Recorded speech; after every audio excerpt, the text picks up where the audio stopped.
Hi, I'm Kishwa. Join me on this 4-part series as I uncover how different communities celebrate Diwali in Australia. I'll also be taking you into my home kitchen to share some of my favourite festival dishes. So light up a diya and let's get started. Diwali is known as the festival of lights and sweets. I'm heading into Sweet India to meet Gautam, who's keeping the tradition of Indian sweet making alive and thriving in Australia. We're leading up to the festival of Diwali. Yeah. Tell us about the role that mithai or sweets play during this festival. In every house in this festival, celebrate with sweets. They give sweets, they gift sweets, they eat sweets. So it's a big, massive festival. Throughout India, they celebrate. And in all regions, doesn't matter whether they're coming from south, north, wherever they're coming from, doesn't matter, they celebrate like huge with sweets. So sweet is like kind of a gold at the time. Yeah. Diwali. And so that's where you come in. That's where we come in. Yeah. Pure ghee and pure sugar. I can't wait to try this. Please. Oh, yum. Very fresh. So crispy.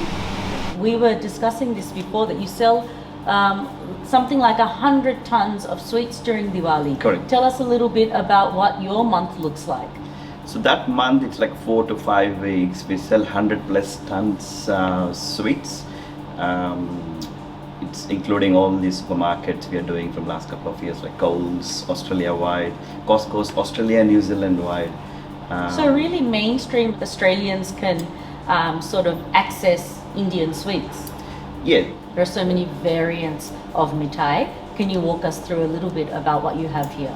The first cabinet, if you can see, these are mostly like South Indian mixed sweets, like Tirupati Laddu, Bundi Laddu, like Mysore Paks. As a Bengali, I want to ask, what do you have that represents Bengal? Because Bengal is known sort of as your mecca of sweets. Oh, we got a whole cabinet of Bengal sweets. Like I said, the third cabinet is left for all Bengali sweets. We got all the chamchams, rajbogs, rasmalais, Rasgullas, mishti dois, rabdis, everything. Yes. It's a whole cabinet. Bengali sweets is like famous, so we left a whole cabinet for it. What differences do you find in the way mithai is produced, sweets are produced in India, and what are some challenges or what are some positives about producing that here in Australia? See, the material for the sweets which we use are high quality material. Everything is sourced from Australia. So same traditional recipe we are using, like how we make at home, like same in larger scale. There's some difference. So it's almost like a hybrid where you're using Australian premium produce with the traditional Indian recipes. sweet making recipes and techniques. Correct. A lot of people from India, they come, even my parents, they come for visit, they say that, what are you doing? You're doing some magic. It's tasting more better than India. What's happening here? So there you go, the Australia-India crossover, it's like liquid gold. I can't help but feel a sense of pride knowing that something that's part of my culinary culture is being shared, embraced and accepted across mainstream Australia. I'm headed back home with plenty of mithai to share one of my dessert recipes with you. Welcome back to my kitchen. Today I'm going to share with you the quintessential Bengali dessert, mishti doi. Mishti doi is basically a baked yogurt. We're going to steam it in a bain-marie and I'm going to add something unexpected. I'm going to give it a little orange flavor with an orange that I've just picked from my garden. I love this version and I hope you try this one at home. My mishti doi recipe is one I keep up my sleeve when entertaining. It's not how my grandmother made it, but this simplified method will have people thinking you've spent hours in the kitchen. In a bowl, combine all the wet ingredients and whisk together well. At this point, you can add a teaspoon of cardamom powder, but I'm putting a citrus twist on my mishti doi by adding the zest of one orange and a few drops of orange blossom essence. A little tip: always add a pinch of salt to your Indian desserts to round out the flavour.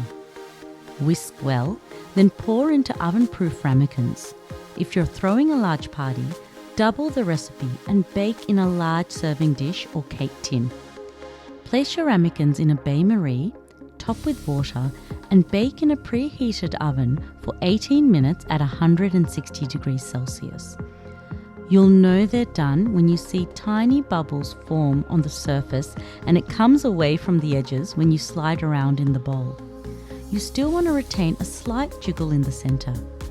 pop in the fridge to serve chilled, or take it up a notch by dusting over some caster sugar and pop under the grill to get a beautiful dark caramel brulee crust. I like to garnish with pistachios, rose petals, or fresh orange zest. You can make this the night before and set in the fridge, and this recipe seamlessly adjusts for smaller or larger batches. Master my orange blossom mishti doi this festive season.